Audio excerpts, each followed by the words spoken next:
j'espère que vous allez bien. Alors aujourd'hui, on aura la leçon du present perfect. En fait, present perfect, c'est un temps verbal et qui n'existe qu'en français, qu'en anglais, pardon. Du coup, n'essayez pas de le chercher dans le français. Genre, cherchez un équivalent en français parce que ça sert à rien. Parce que tout simplement, il n'existe pas de present perfect en français. Euh, Present perfect en français, on l'exprime soit par le passé composé, soit par, je me rappelle plus, c'était quoi le temps verbal, là on met je viens de faire quelque chose, passé récent je pense, quelque chose comme ça, oui je pense passé récent. Et du coup il n'y a pas un équivalent direct de present perfect. Pour aujourd'hui, on va voir trois choses. On va voir la forme du present perfect, comment on peut conjuguer un verbe en present perfect. La deuxième chose, c'est quand on peut utiliser present perfect. Et la troisième chose, c'est la différence entre present perfect et le prétérit, ça veut dire le past simple, le passé. Du coup, pour la forme, toujours on prend le pronom personnel ou le sujet, ça dépend de la phrase, et on ajoute le verbe to have in present. Pour I, we say I have, you have, she, he has, we have, you have, they have.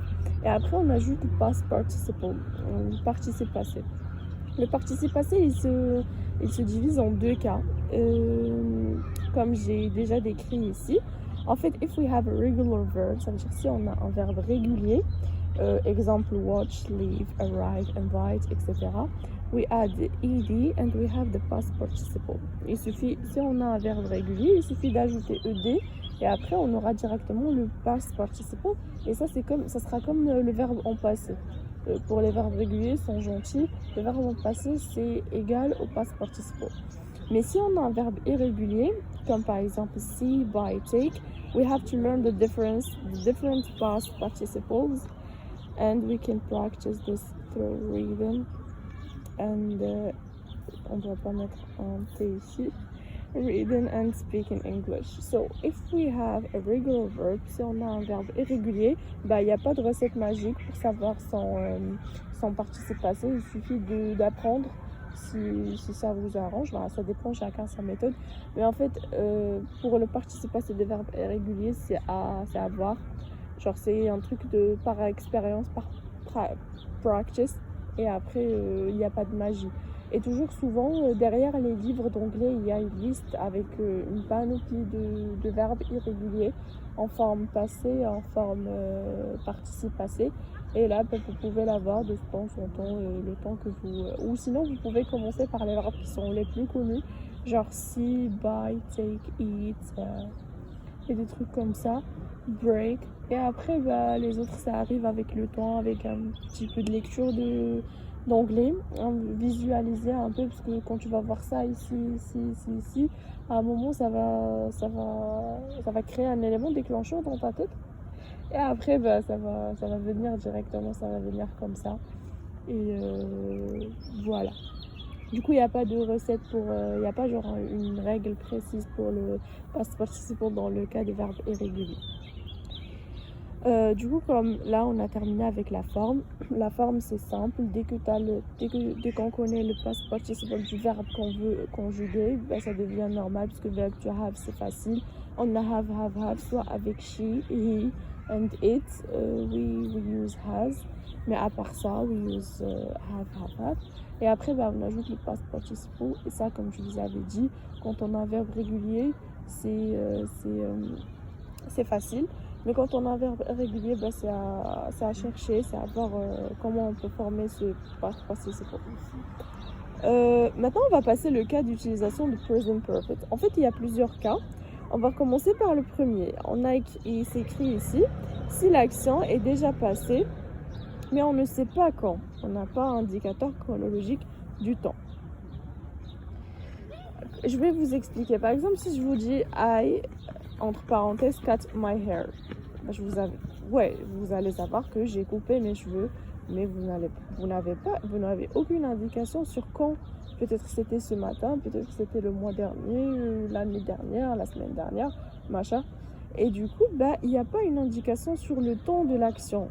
oui, il s'est passé une action dans le passé, mais l'interlocuteur celui avec lequel tu parles, elle n'a zéro idée sur le temps exact de cette action. Il s'est passé quand, exactement, le jour, le mois, l'année, la semaine, etc. Il sait rien.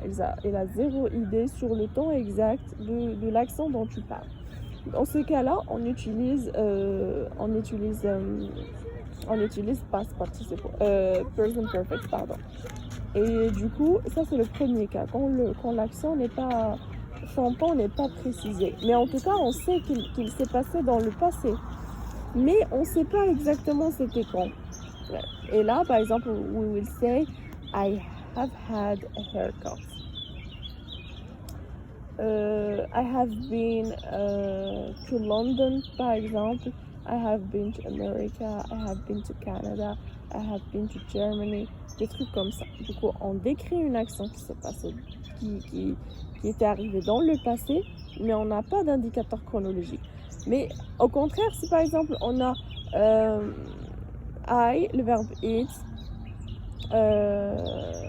sushi yesterday. So là, on a yesterday qui indique que l'action il s'était passé dans le passé, c'est arrivé dans le passé, mais c'était exactement hier. Du coup, là, on peut pas utiliser present perfect. Là, on va voir qu'après, on va utiliser past simple, c'est-à-dire traité. Et oui, c'est tout. Du coup, pour la deuxième cas, c'est si l'action vient de se passer. Et là, on aura des indicateurs dans la phrase qui vont indiquer ça. Par exemple, just, recently, et d'autres indicateurs. Par exemple, si je vous dis I have just eaten a sandwich, ça veut dire je viens de manger un truc. Et là, je viens de manger, ça s'exprime avec present perfect. Toujours quand on a une action qui vient de se passer et qu'on a un indicateur dans la phrase qu'elle vient de se passer, là on utilise present perfect. Ça c'est le deuxième cas. Quand on a I have recently met him in the library. Du coup, là on a recently, ça veut dire récemment, ça veut dire l'action vient de se passer. C'est pas un passé qui est lointain, c'est un passé qui est récent. Et du coup, on utilise le present perfect. Le troisième cas, c'est que quand l'action c'est arrivé en passé, mais ses conséquences sont encore visibles dans le présent. Je vais vous donner un exemple. L'exemple que j'ai donné tout à l'heure, si j'ai coupé mes cheveux, moi j'ai coupé mes cheveux par exemple la semaine dernière, mais mes cheveux ils sont encore courts. Le moment où je te parle, tu parles avec la personne, par exemple je parle avec ma copine ou mon copain, pareil, et je dis, j'ai coupé mes cheveux. Lui ou elle, ils vont remarquer que moi j'ai coupé mes cheveux. Parce que les conséquences de cette action, ils sont encore visibles sur mes cheveux. Mes cheveux, ils sont encore courts. J'ai coupé mes cheveux, oui, hier, la semaine dernière ou quelque chose comme ça. Mais la coupe, elle est encore là. Mes cheveux, ils sont encore courts. Ils ont encore les conséquences de l'action que j'ai fait. Ils sont encore visibles. Ils peuvent encore les visualiser. Et là, par exemple, si quelqu'un a eu un accident, cette personne, peut-être qu'il aura des marques sur son visage, sur son corps, il aura par exemple des pansements, il sera à l'hôpital, quelque chose comme ça. Alors cette action aussi, on va utiliser le present perfect pour l'exprimer. Parce que c'est une action qui s'est arrivée en passé, mais là on peut encore visualiser ses conséquences. Le quatrième cas, c'est quand on a les mots suivants. Par exemple, dès que vous voyez just, never, so far, qui veut dire jusqu'à présent, recently, qui veut dire récemment, not yet, pas encore, since, ça veut dire depuis, for, ça veut dire pour. Et je vais vous donner un exemple avec never. I have never been to London. Non, je vais dire un truc. I have never been to Canada. Ça veut dire que dans le passé, je suis pas partie au Canada. D'accord, on est clair là. Mais après, dans le présent, genre c'est pas encore terminé. On peut encore partir. On peut encore partir au Canada. Je peux encore partir au Canada dans le présent. Du coup, C'est une action qui a commencé dans le passé. Le fait que je ne suis pas partie au Canada, ça a commencé dans le passé. Peut-être depuis que je suis née, je ne suis pas partie au Canada jusqu'au moment où je te parle.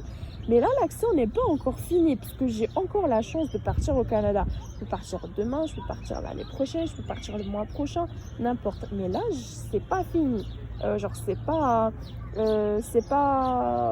terminé. C'est pas l'étape dernière de l'action. L'action peut avoir un autre chemin. C'est-à-dire que moi, je peux encore partir au Canada l'année prochaine, la semaine prochaine, demain peut-être ou n'importe.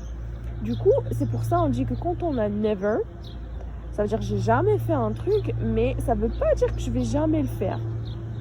Mais ça veut dire que jusqu'à maintenant, jusqu'au moment où je te parle, jusqu'au moment où je t'adresse la parole, cette action, je l'avais jamais fait. Cette pays, j'en suis jamais partie. Ce restaurant, je l'avais jamais testé. Ce style de vestimentaire, je l'avais jamais adopté. Quelque chose comme ça. Du coup, c'est pour ça, on dit, si on a never, la majorité des fois, on a... et là encore, c'est comme so far. Ça veut dire so far, jusqu'à présent, jusqu'à maintenant, jusqu'au moment où je vous parle, je suis jamais partie au Canada. Mais ça veut pas dire que je vais jamais partir. Not yet aussi, pas encore, je suis pas encore. Et since et for, toujours quand vous voyez since et for, parce que quand je te dis je suis en France, par exemple, depuis une année, ça veut dire que je suis venue une année avant en France, mais ça ne veut pas dire que demain, je vais partir en France. L'action a commencé dans le passé et elle a encore ses conséquences dans le présent et peut-être même dans le futur. Parce que ça ne veut pas dire, moi, je suis encore aujourd'hui, le moment où je te parle, je suis encore aujourd'hui en France et demain je serai en France et peut-être la semaine prochaine, peut-être le mois prochain, peut-être l'année prochaine et etc. Et du coup et d'ailleurs c'est d'ici vient le mot present perfect. Present ça veut dire présent et perfect en quelque sorte on peut l'attribuer à un passé. Ça veut dire que c'est un passé présent. C'est toujours une action qui a commencé dans le passé et il a tendance de encore persister, d'encore exister dans le présent. Et il a une possibilité d'encore continuer à exister dans le futur. Si on veut donner une précision, une description exacte pour present perfect, c'est ça. Si on a une ligne de temps, c'est une action qui a adopté le present perfect comme temps verbal. C'est une action qui a commencé dans le passé. On sait qu'elle a commencé dans le passé. Et qu'on peut encore la visualiser, on peut encore la voir, il existe encore, elle est encore présente en présent et elle a beaucoup de chances d'encore exister dans le futur. On ne sait pas encore si elle va exister ou pas, mais en tout cas, elle a des chances d'exister dans le futur. Ses conséquences ont des chances d'exister dans le futur. C'est ça tout simplement present perfect. Alors là, on va voir la différence entre present perfect et prétérit. Alors, je vais vous lire ce que j'ai écrit, puisque ça sera plus organisé. Après, on va expliquer. Le prétérit s'utilise toujours quand l'action est courte et elle a commencé et fini dans le passé sans avoir des conséquences visibles dans le présent.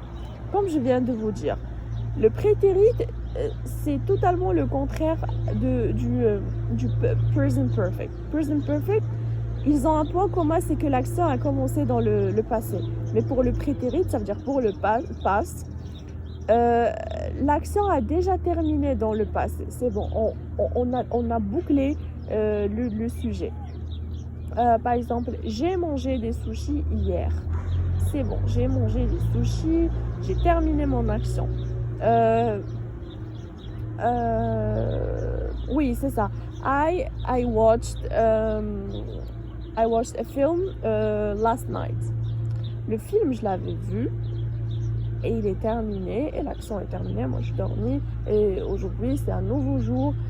Moi, je vous parle de l'action que j'ai fait hier et là, je vous ai précisé que c'était hier soir. Du coup, dès que vous voyez un indicateur chronologique du passé, c'est interdit d'utiliser present perfect. Et quand l'action est courte, elle a terminé, elle n'a pas de conséquences dans le présent. On ne voit pas les résultats de cette action dans le présent. Et là, par contre, le present perfect s'utilise quand l'action commence dans le passé et ses conséquences sont visibles dans le présent. Et on ne sait pas il va terminer quand et ses conséquences vont disparaître quand. C'est ça à peu près ce que je viens de dire. Dans le prétérit, on est toujours face à une indication du temps. Par contre, en present perfect, on n'a aucune indication du temps, on a juste les expressions et les mots qu'on a déjà mentionnés ici. Ça veut dire recently, just, never, so far, since, for.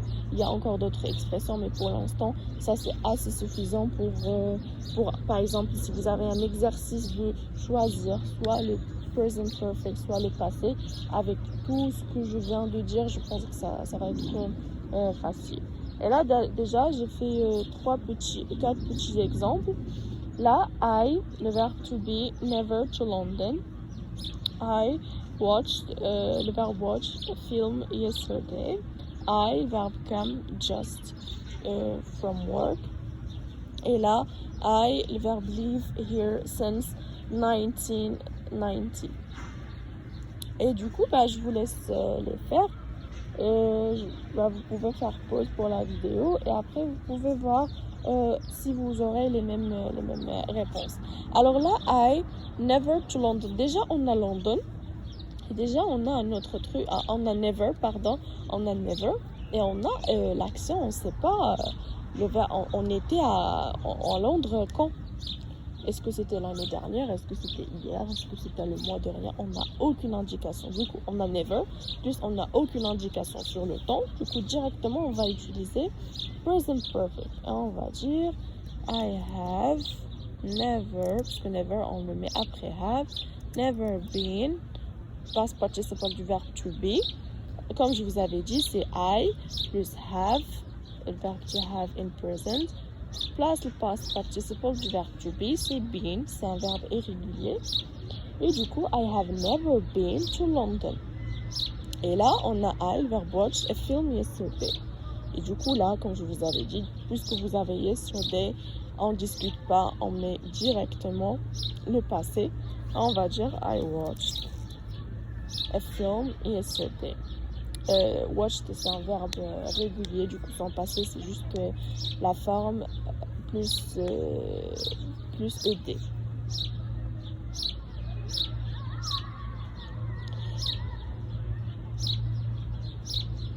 Et là on a just, I, le verbe come, just from, c'est pas from, c'est from.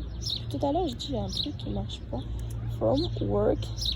Et du coup là, on a just et on n'a pas une indication du temps. Du coup, ça sera present perfect parce qu'on a just et on n'a pas on sait pas.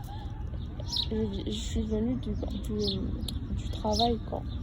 I have just came. No, I have just come from work.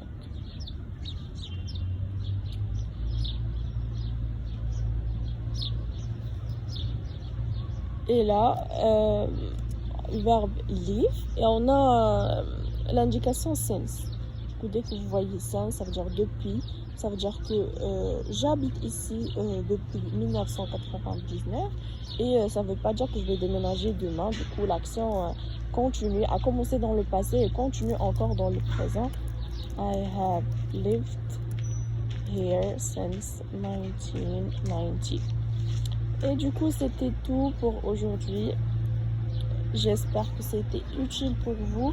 On se rencontre dans la prochaine vidéo. Prenez soin de vous. Au revoir.